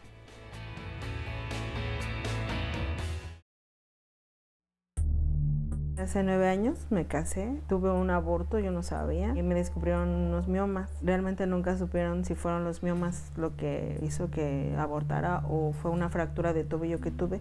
Ahí descubrieron que tenía yo miomatosis uterina. Cuando yo me entero que estoy embarazada fue cuando pues se me vino el bebé y me dijeron que jamás iba a ser mamá. Siempre su alternativa era pues sacarme la matriz, ¿no? Yo me deprimí muchísimo porque pues todas las familias se embarazaban y las amigas y yo jamás, ¿no? Yo soy maestra preescolar y pues yo trataba con los niños y llegó un momento en que pues yo ya no podía lidiar con los niños porque sí me afectaba psicológicamente. Y el día en que yo decidí salirme, escuché de una fundación, de un centro, que se llama CEFAM, en donde ahí te apoyaban para poderte embarazar. Y llegué a mi casa, marqué y me dieron los pases y mi esposo no quería ir, me decía, ya deja en paz eso, ya no vamos a hacer paz por algo. Y yo pues no dejaba de tener esa esperanza, ¿no? Un día me rasco el cuello y me noto una bola en el cuello.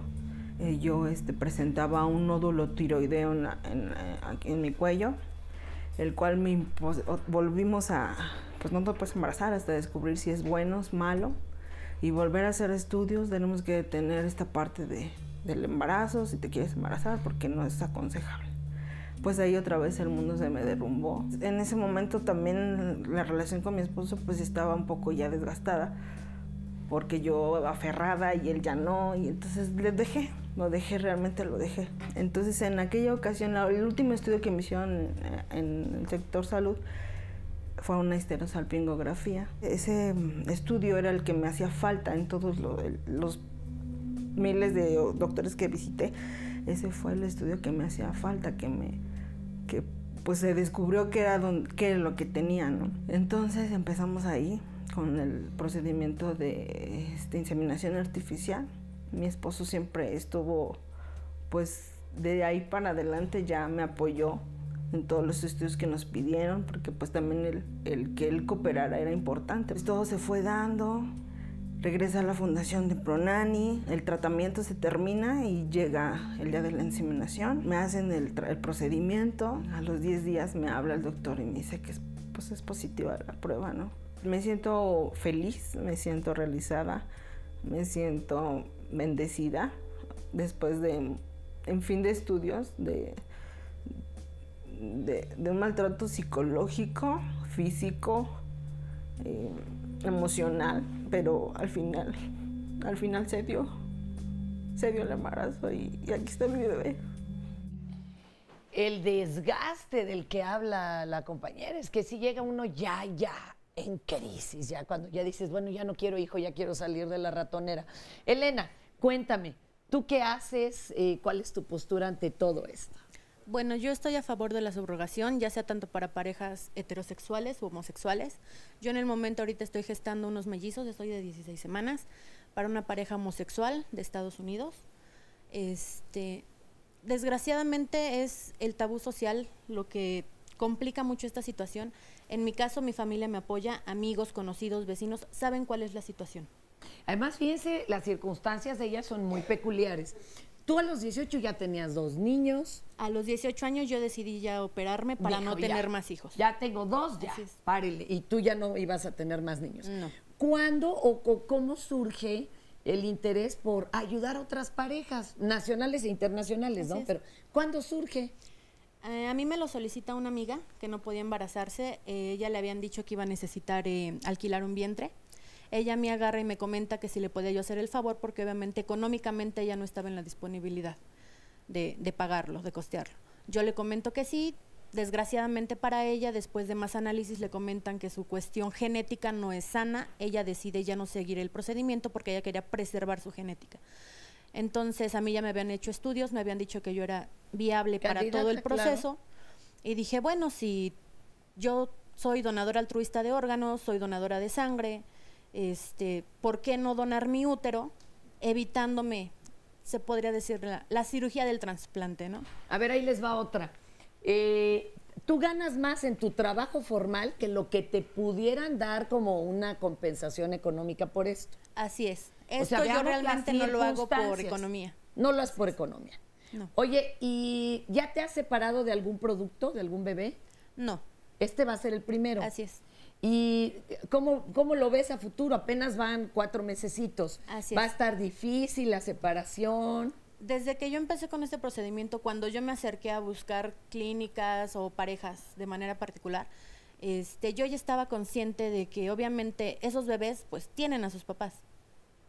Entonces, mi única función aquí es gestar y cuidar de esa vida, porque obviamente no son perritos. Te mentiría al decirte uno no se encariña. ¿Por qué? Porque obviamente los vas sintiendo, los vas viendo, vas a los ultrasonidos, los ves cómo laten, cómo se mueven.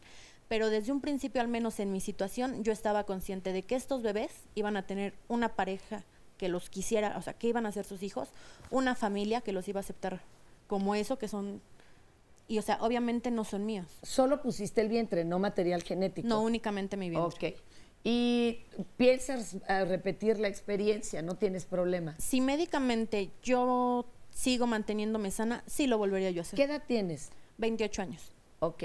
Digo, ahí tenemos un caso, pero es que el asunto cuando entra la salud y demás, cada ser humano es diferente, ¿verdad? Y en cambio tenemos el caso de Lili. Lili, no te han querido ayudar en las instituciones públicas por la edad. 40 años, ya para qué, señora, ya sígase su vida, ¿no? Así es. O te van a decir como a mí, no, mire, adopte un perro. Y luego parí a los 41, pero bueno. Platícanos, Lili, ¿cuál es tu interés? ¿Qué es lo que necesitas? ¿Un vientre o tus óvulos son añosos, como le llaman? A ver, cuéntanos. El miedo que tenemos las mujeres que ya rebasamos los 35 años es llegar precisamente a rentar un vientre. ¿Por qué? Por lo caro que es.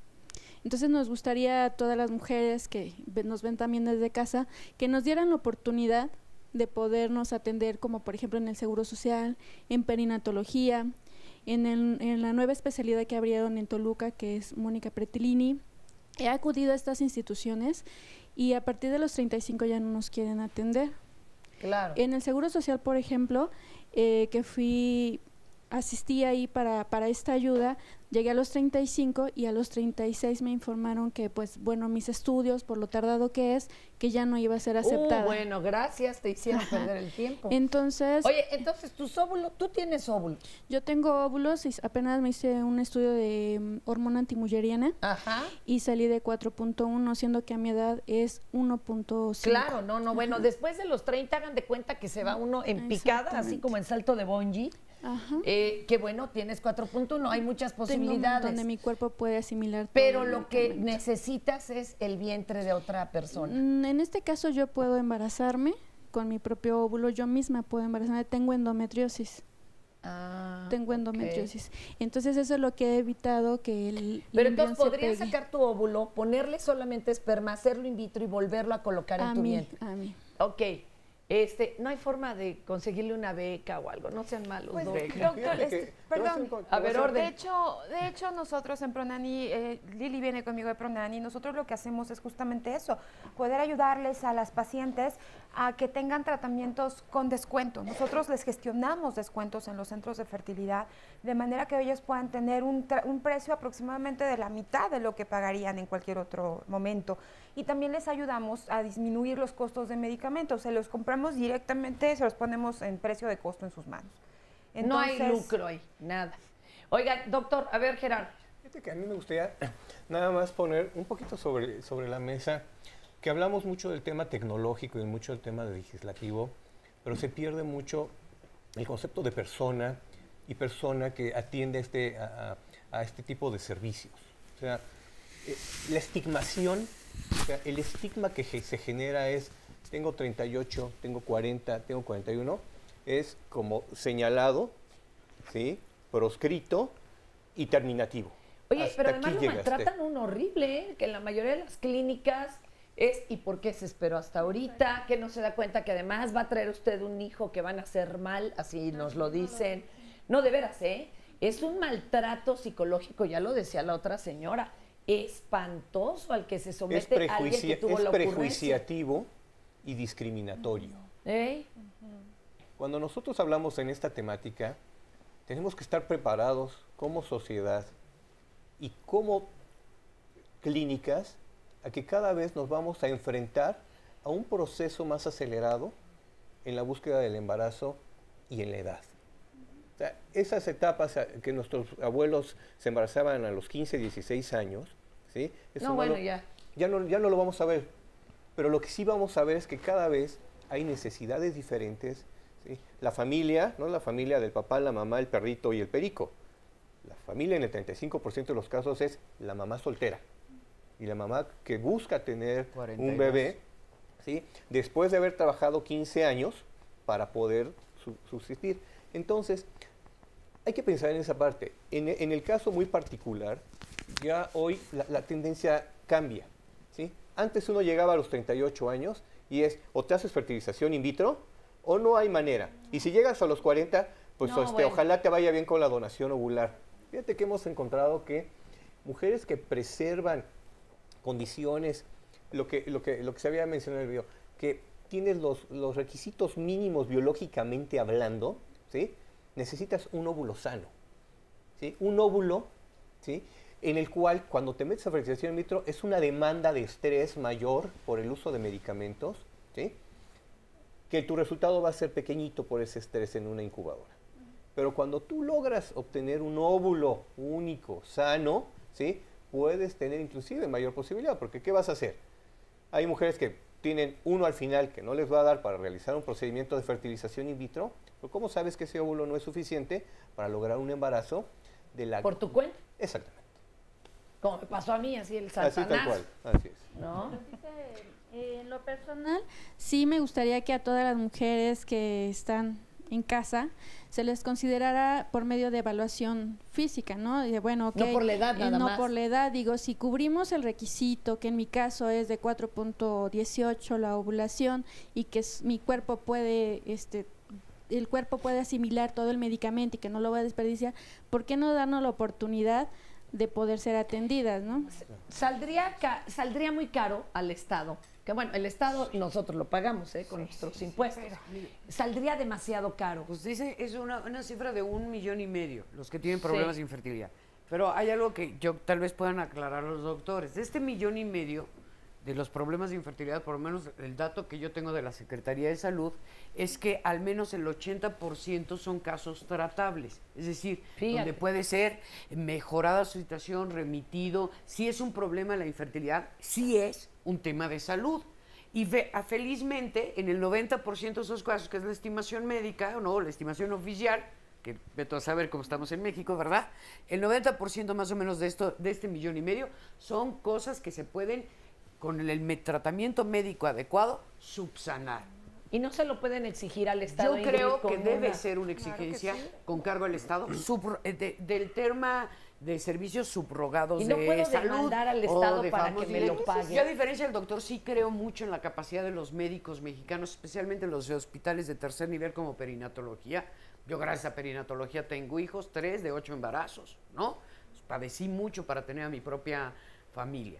El problema, regresando al tema de justicia, es que mira, la justicia fair se hace para todos, caso por caso, persona por persona. Por eso hay tribunales, por eso hay juicios, porque dar parejo no es hacer justicia. Quitar parejo tampoco es hacer justicia. El problema es que entre el caso de Elena o de ella, que son chicas que claramente son autónomas, independientes, preparadas y que no están explotadas, no fueron agredidas. Fue su decisión. Fue su decisión. Y los otros casos, hoy en Tabasco, por ejemplo, tenemos denuncia ante la comisión de que ya hay la primera granja como en la India, donde agarran a las mujeres como perritas, como vacas, para que se embaracen, las encierran, no pueden salir, les dicen que es un pretexto de cuidar el embarazo, ¿verdad? Y solo las van a dejar salir cuando entreguen al niño, al que nunca lo van a dejar ni que lo vea, nunca les van a decir el nombre de los que, en la India, de los que solicitaron, y eso si el niño está bueno y sano, porque si tiene Down, no fuchihuácala. ¿Quién quiere un niño con Down? Si los queremos selectivos, como es un rollo nazi, que parezcan niños Gerber y estén sanos, y si se le puede desarrollar mejor el ojo azul que el verde, pues los aceptamos. Oye, eso es una payasada, es una pasada que evita, ¿no?, que podamos tener una decisión intermedia en este tema.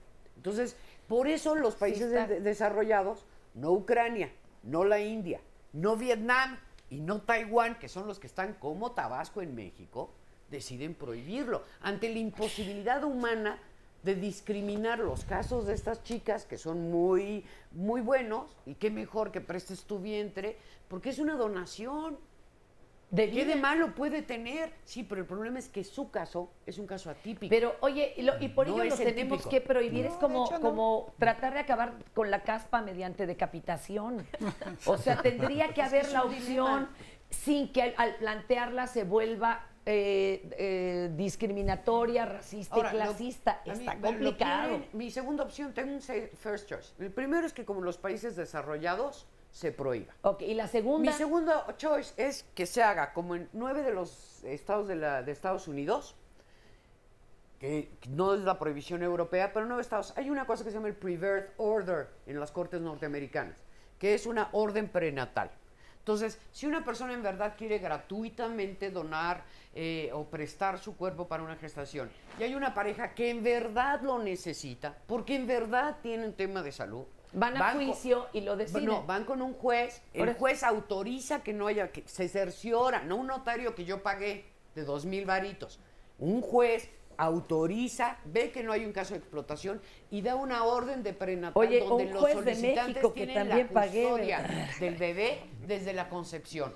Y entonces sí, y ahí no hay bronca de que, como en el caso de las Jiménez Mendelssohn o los casos de Colombia, o un caso de perinatología en el Distrito Federal, de que los papás se te pelen, de que te dejen con el niño malo, de que te dejen con la cuenta del hospital si tuviste una complicación grave, de que tengas en verdad un seguro de vida por si la mamá, que normalmente es multípara, se nos pela y deja huérfanos a los hijos que ya traía desde antes, porque es una complicación que puede haber, es un riesgo clínico, quirúrgico, que por mínimo, si respetamos a las mujeres, lo tenemos que cubrir.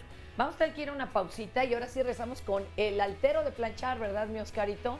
Pues sí, a ver, queda Montones de tiempo. preguntas. A ver, léenos una ya para como partir hacia el corte. Les Gallardo nos dice, pues yo la verdad es que sí lo haría y sin recibir más que la gratificación interna del poder dar felicidad a una pareja.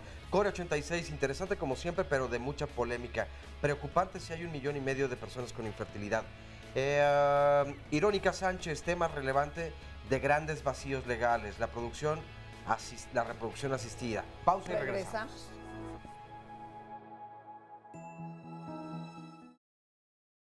Son los más.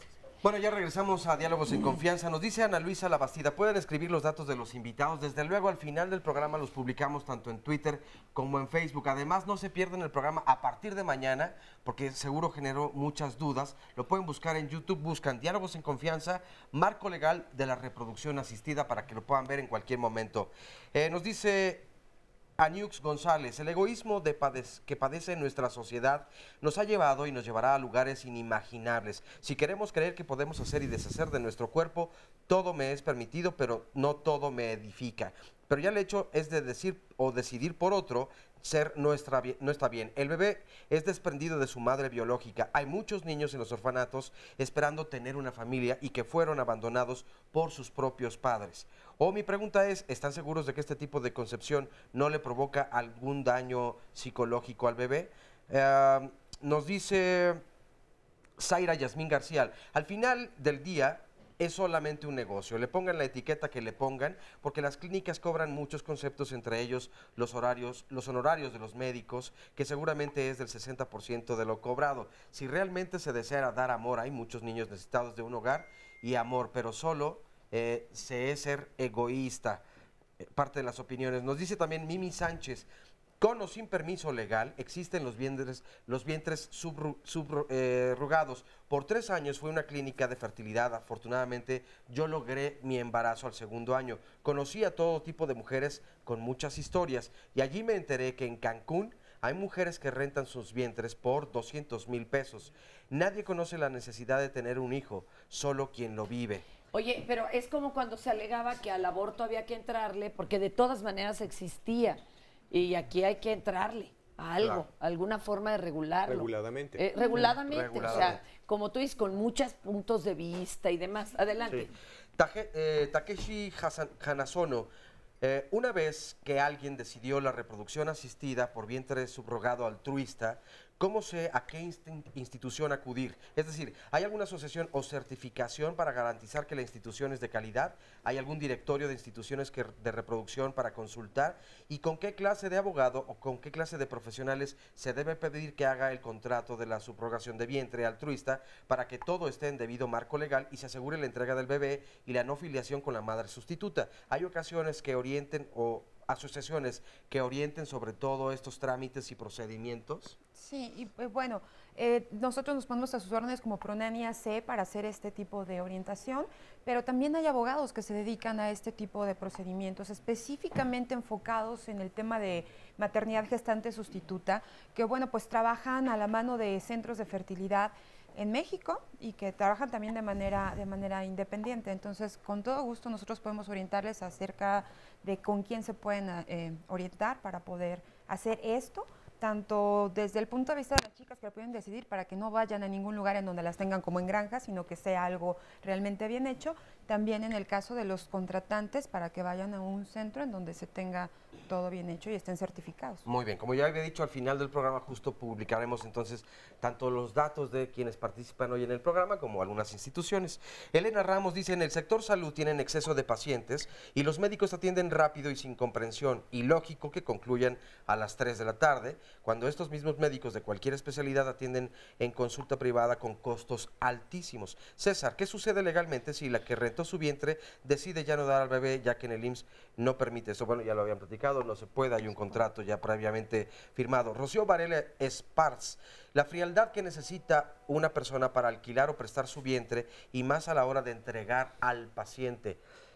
Es parte de lo que, pues, desde luego, forma la opinión en general de la gente, ¿no? O sea, de que muchos creen que las clínicas solamente son un negocio y aprovechan precisamente esta necesidad afectiva o materna o paterna de las personas para tener, desde luego, familia. Sin embargo, bueno, aquí ya nos han ido desmitificando un poco. Lo que sí es cierto y creo que es parte importante de la opinión de la gente es que hay muchos vacíos todavía en la parte legal o recovecos, como podrían decir, donde pues se pueden aprovechar muchas situaciones que para algunos no les parecen tan benéficas como para otros. Claro, a ver, se han quedado también muchas inquietudes. ¿Cómo sé que la clínica que elegí es buena? No hay modo. Pero, pues, hablando con otros que de ahí salieron. Hay modo de controlar los servicios médicos porque ya ves que los médicos, afortunadamente, en este país, donde la medicina sí es muy desarrollada, tienen certificaciones, ¿no? Y entonces, normalmente, sea de la especialidad que sea, pues tú tienes que vigilar que así sea cirujano plástico, que de veras sea. Que sea así. Exacto. Y que, ¿no? oigan, y que la cédula exista. Ya nos llegó una vez a radio. No saben, ¿eh? Un caso de unos doctores que además hacían paquetes, sobre todo en esto de la medicina estética, las cédulas ni existían. Sí, como las nalgas de la Guzmán, ¿no? Exacto. A ver, Hay Gerardo formas. Ahora, y doctor, explíquenos cómo nos cuidamos. Mira, es complicado porque pues, al final muchos de estos centros sí son están echados a andar operativamente por el ginecólogo y por el biólogo de la reproducción. El problema no es ese, el problema es cómo controlas, tienes el control de calidad, porque los resultados pueden ser muy variables. Entonces, sí, tienes un permiso por la Secretaría de Salud, por lo menos todos los establecimientos deben de tenerlo. Segundo lugar, pues tienes la credencialización, la cédula de los especialistas y los consejos. Aún así, puedes tener variabilidad en los resultados. O sea, sí es complicado. Hay quien se une a ciertas asociaciones, a pertenencia. Es difícil. Yo te voy a decir qué es lo que yo hago, y nada más como un control interno. Yo hago una auditoría con PricewaterhouseCoopers. ¿Por qué? Porque es bien fácil decir 9 de cada 10. ¿Sí? Ajá, pruébamelo. Sí, pero lo digo yo. Exacto. ¿Sí? Alguien externo. Claro. Entonces, contrato a una firma que tiene un reconocimiento internacional, ¿sí? Y que cuando hace la evaluación me va a decir, bueno, ese resultado, y te vas a asombrar, porque lo último que te revisan son los resultados. Es que realmente ingresó el paciente que tú estás diciendo que ingresó, y te hacen un estado financiero. Es toda una serie de... ¡Wow! Es una auditoría en serio. Es una auditoría formal. Bueno, Price auditores, contadores. Sí, claro. Entonces, al final, yo tengo un documento que me dice cuál es el resultado que yo tengo comparativamente con lo que hemos platicado.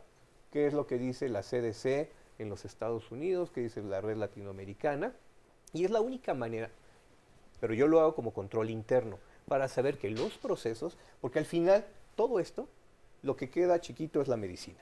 Es un fenómeno legal, es un fenómeno administrativo, es una generación de procesos para que las cosas salgan perfectamente A bien. ver, nos consta que, por ejemplo, aquí Gerardo es buenazo, pero los números reales, acá como nos decía el doctor, como la mera verdad, como de ese 1,5 millones de personas, todo.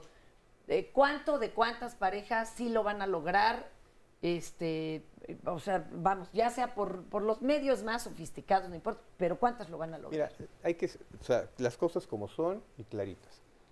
Si nosotros hablamos de fertilización in vitro, la red latinoamericana en su último reporte indica que solo el 35% de las parejas que se realizan fertilización in vitro en Latinoamérica, desde México hasta Chile, lograrán un embarazo.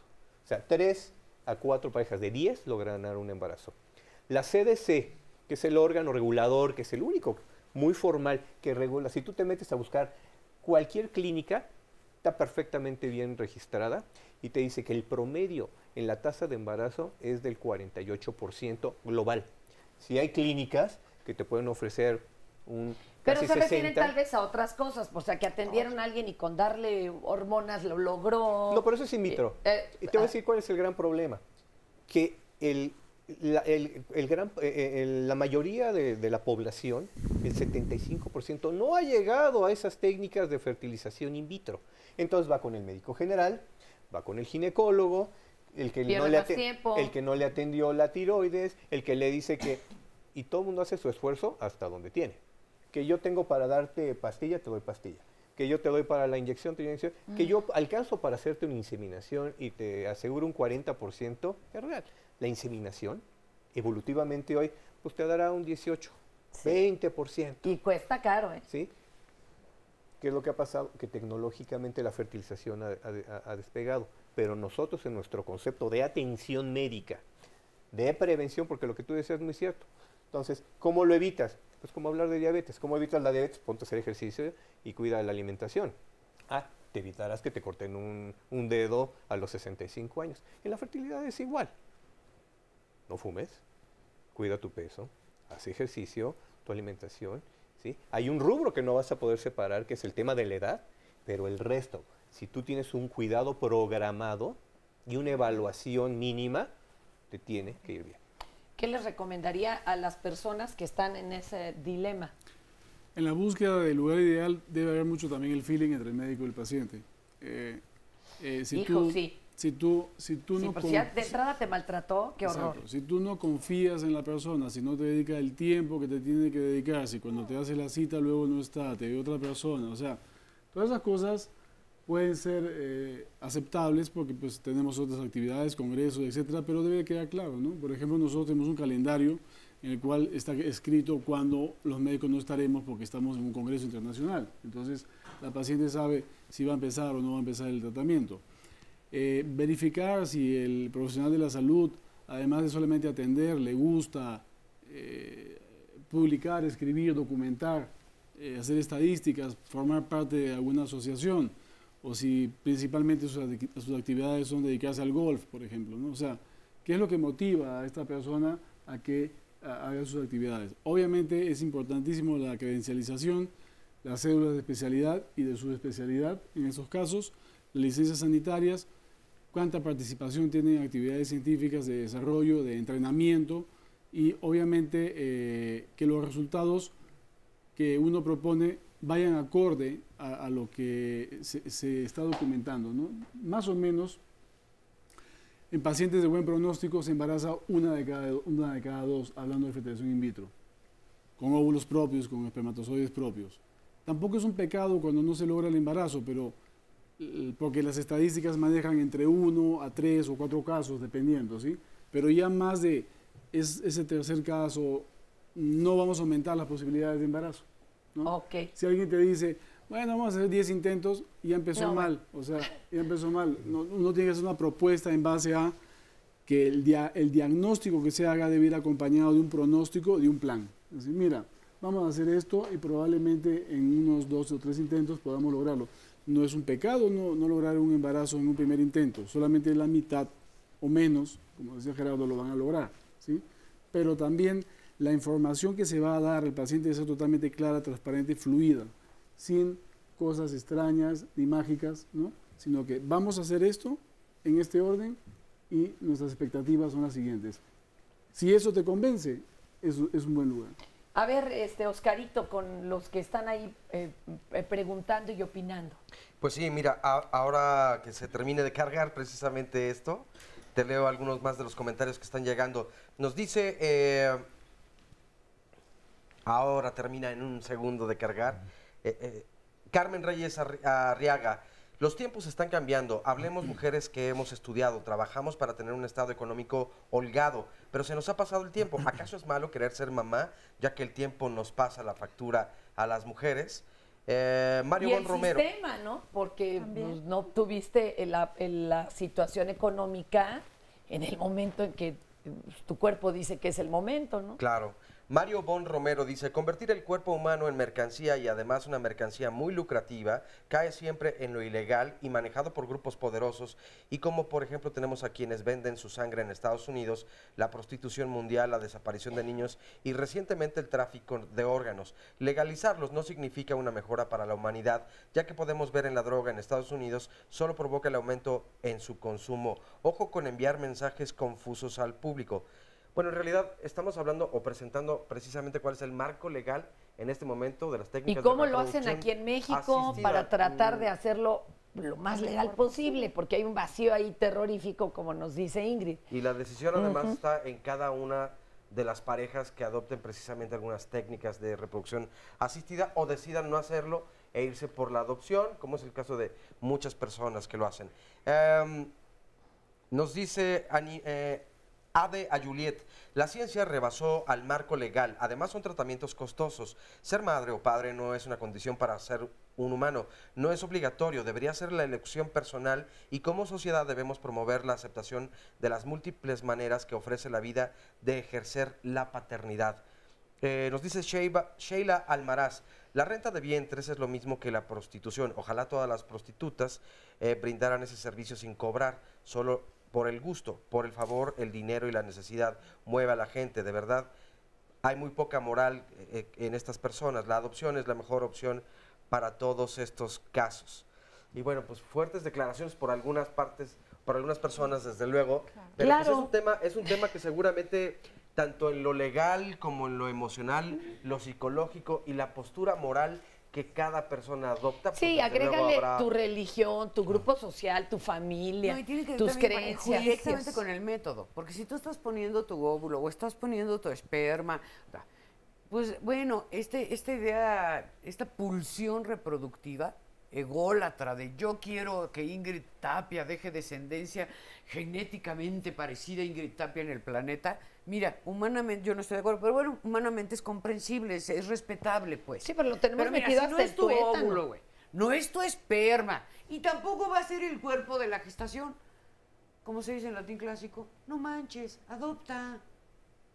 Si Esa no es es la- tu óvulo, no es tu esperma y tampoco es la gestación, hazle la caridad y hazle el favor de ejercer la paternidad, la maternidad sobre un niño que ya existe, que lo Y necesita. que necesitamos otro programa ¿No? de eso, Ingrid, porque cuesta, bueno, es un trabajal Sí. poder adoptar. Bueno, ¿eh? aquí Es en México, fíjate, le decía terrorífico. aquí a Gerardo antes del programa, cuando estábamos de chismosos en los ¿cómo se llama? Donde te pintan. El maquillaje. El promedio de duración de un juicio en México es de 6 años. El Eso. gran déficit mexicano con la sociedad en general es el déficit de justicia.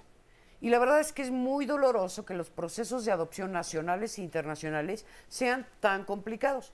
Debiéramos hacer algo para facilitar que los niños, cuyo derecho es incrustarse en una familia, porque no existe el derecho a adoptar, existe el derecho a ser adoptado. Es un derecho establecido en favor de la infancia, no de los adultos, para colmar sus ganas de ser papás. Es un derecho de los Pero niños. aquí se ha vuelto un Tenemos de galimatías por todo el facilitarlo. problema que existe de la venta de niños. Bueno, Pero hay que definirlo, porque Sí. o sea, específicamente la indicación de subrogado son mujeres que definitivamente no tienen la capacidad de, contrario a esto. Médicamente.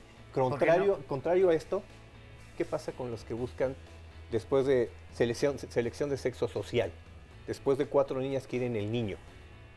Hijo, esa es otra Que cosa. también Cuando es estás en como China, cuando te vas en ya. China, Es como en cuando te en China, que les faltan 33 millones y no de puedes mujeres en tenerlo. China. Se nos acabó el tiempo, pero el debate sigue. Muchas gracias, gracias.